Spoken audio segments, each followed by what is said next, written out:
What's up, guys? It's Dwayne from mountainbuck.com, where we go from backyard to backwoods. And guys, today I'm checking out the GardePro A3 trail camera. This is the #2 selling trail camera on Amazon. It also has that Amazon Choice badge. And what that means is, based on the number of features, the price point, and the customer reviews, this is Amazon's choice for trail cameras out of all the trail cameras they sell. So this thing does have just about 6,000 reviews at 4.5 stars, so I thought I would check it out. I also did a review on the #1 selling trail camera from Amazon, the Vickery, so you might want to check that video out right there. And after I review this bad boy, I'm going to do a side-by-side comparison with the #2 GardePro and the #1 Vickery. So guys, hook me up and hit subscribe. Now let's check this thing out. Let's get into this box.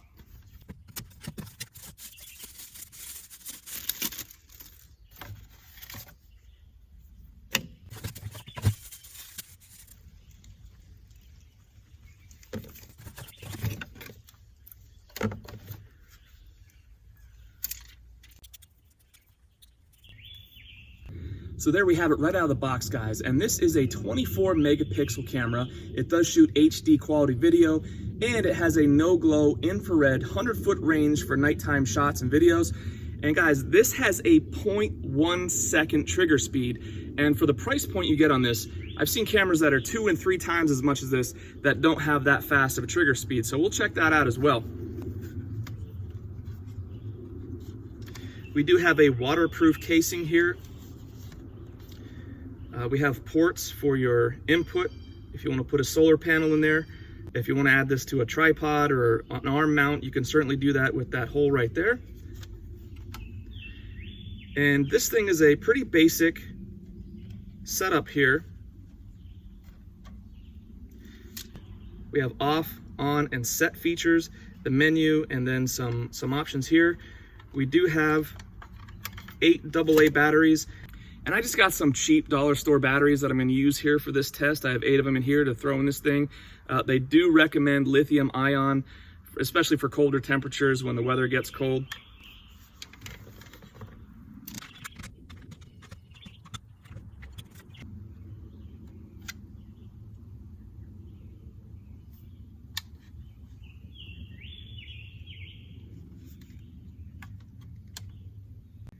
This camera does take a standard SD card, so I'm going to throw this SanDisk in right here on the bottom. You also have your charging port and for your solar panel right here. Here we can see we could run through all the options: photo or video, photo quality, 4 megapixels. We got to bump that up to 24.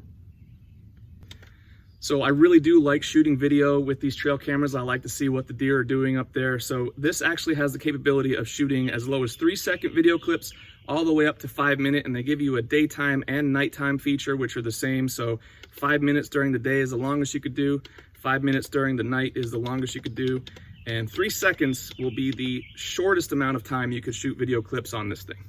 So I'm not going to run you through all the features here in this thing, guys. It's pretty standard. Set up the time and date, the picture quality, photo and video, the length of the videos. You could actually do an operation hours thing, which is interesting if you only want it running during a certain time. I am going to format the SD card just to make sure we're good to go with this thing, and let's get this thing up on the tree.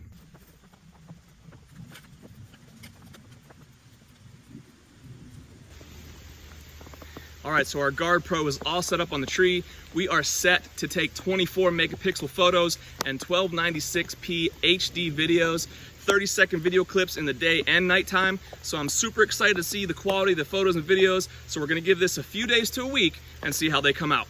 All right, so I'm gonna run a little test, literally. I'm gonna creep around behind this trail camera here. I'm gonna position myself about 10 yards in front, and then I'm gonna run past the thing and see how that trigger speed does. Let's check it out.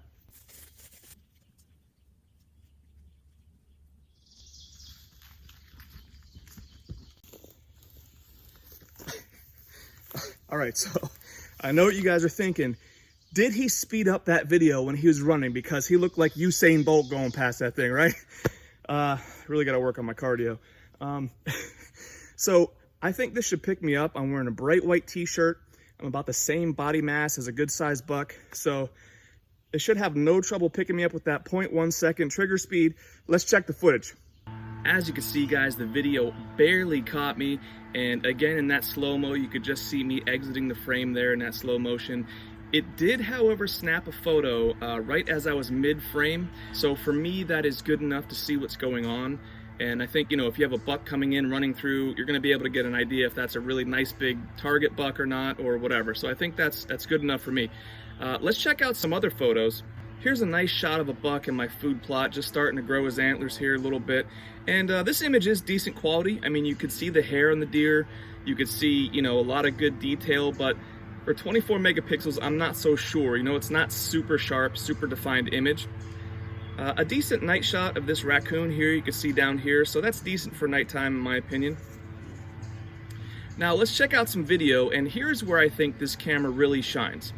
You could see that buck there, again, in the food plot with his antler growth, just hanging out eating, you know, hanging out eating that food plot, and I think that image is really nice. Those video qualities are very nice.